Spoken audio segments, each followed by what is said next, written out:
형법의 적용 범위. 자, 앞에 부분에서 죄형법정주의가 중요하고 그 다음에 중요한 것은 적용 범위와 관련된 내용이죠. 그래서 형법 1조 1항과 2항이 있죠. 시간적 적용 범위. 시간적 적용 범위에 대해서 1조는 죄형법정주의 원칙상 행위시법을 기준으로 처벌해라. 행위시법주의. 그 다음에 2항에서는 행위 후에 형이 경하게 변경되거나 범죄를 구성하지 않게 된 경우, 이게 다른 말로 하면 형이 폐지된 경우라고 볼 수 있어요. 과거에는 범죄였는데 더 이상 범죄가 아닌 것으로 됐을 때, 이때에는 신법에 응해라. 즉 재판할 당시 재판 시의 법을 적용해라. 원래 죄형법정주의는 범죄인의 마그나 카르타라고 해서 행위 당시에 처벌하는 법이 없으면 그 사후에 이루어진 법으로 소급해서 처벌하지 못한다. 이게 행위시법주의예요. 그런데 이 죄형법정주의의 본질은 뭐라고 했어요? 즉 피의자, 피고인의 이익을 위한 거예요.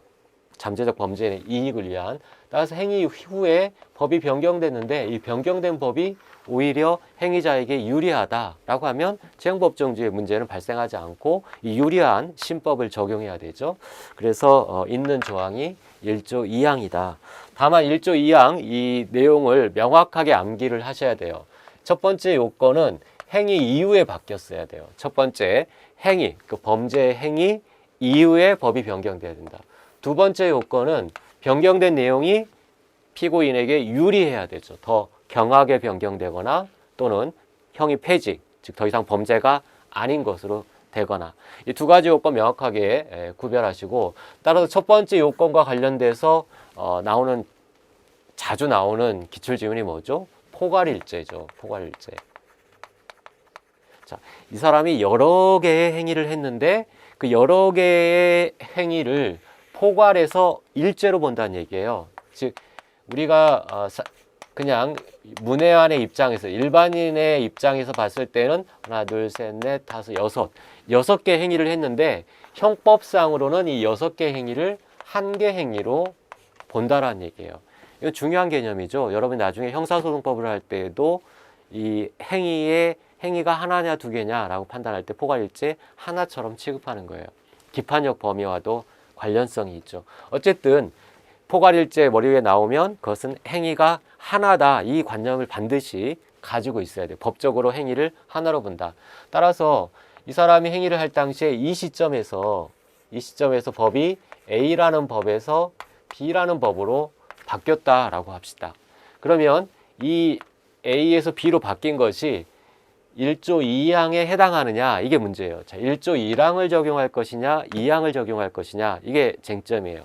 1조 2항은 행위 이후에 법이 바뀌어야 돼요.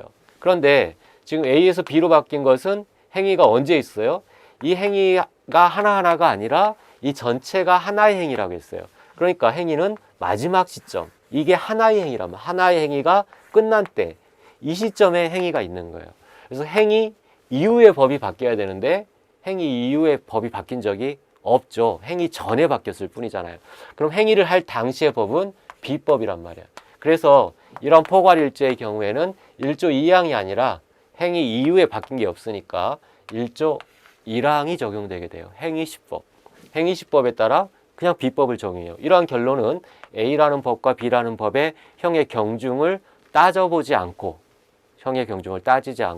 원칙대로 행위시법인 B법을 적용하게 된다. 그래서 행위 후에 바뀌어야 된다. 이 부분과 관련돼서 포괄일죄 판례를 기억해야 되고, 두 번째는 경하게 변경된 건 특별히 문제되지 않아요. 경한 신법을 적용하면 되니까. 근데 형이 폐지됐을 때 어떻게 되느냐? 형이 폐지가 되면은 범죄가 성립하지 않는다는 얘기예요. 그러면 신법에 의하면 범죄가 성립하지 않으니까 무죄 판결을 해야 되느냐? 이게 이제 문제인데, 이 형사소송법에 1조 2항에 행위 후에 법이 변경되어서 형이 폐지되었을 때는 면소 판결을 해라 라고 규정하고 있어요. 확사 10회. 면소 판결 사유이죠. 확정 판결이 있거나 사면을 받거나 공소시효가 완성되거나 형이 폐지되거나 해서 이 폐지된 경우에 면소 판결을 하라. 어찌 중요하진 않아요. 어쨌든 중요한 것은 형이 폐지가 되면 면소 판결을 한다. 무죄 판결이 아니라 이 사람은 행위를 할 당시에는 범죄였죠. 그렇기 때문에 무죄 판결을 한다는 건 말이 안 맞는단 말이에요. 이 사람이 이제 지금은 처벌하지 않기 때문에 어쩔 수 없이 풀어주는 건데 그렇다고 이 사람이 무죄라는 의미는 아니기 때문에 면소 판결을 한다는 얘기예요. 여기에서 구별해야 될 것이 어떤 게 있죠? 헌법재판소의 위헌 결정이 있어요. 사람이 범죄 행위를 했는데 헌법재판소에서 그 법이 위헌 결정을 받았다. 대표적인 게 간통죄.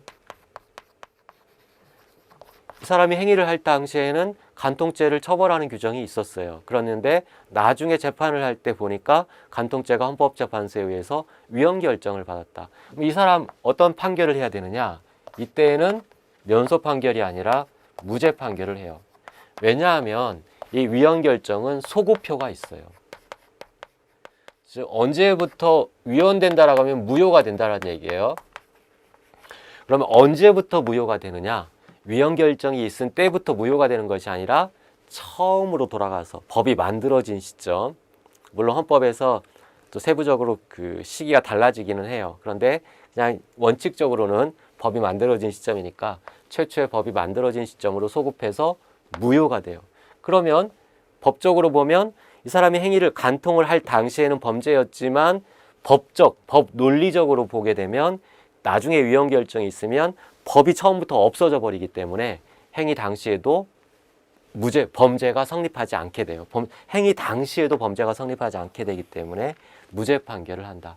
자, 정리하면 행위 이후에 경하게 변경되거나 폐지됐을 때 그래서 이 행위 이후 부분은 포괄일죄 부분 주의하시고 이 형이 폐지된 경우에는 원칙적으로 형사소송법상 면소 판결을 하게 되는데 이와 관련해서 헌법재판소의 위헌 결정을 받게 되면 그 위헌 결정은 소급표가 있기 때문에 이때는 무죄 판결을 한다.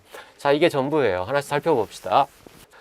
범죄 후 형벌 법령이 개정되어 형이 기존보다 가볍게 변경되었다. 경하게 변경되었다는 거죠. 그것이 법률 이념의 변천에 따라 과형이 과중하였다고 하는 반성적 고려에 기한 개정이 아닌 때에는 형법 1조 1항에 따라 행위 당시의 법령을 적용하여야 한다. 판례 이론이죠. 그 유명한 동기설과 관련된 판례예요.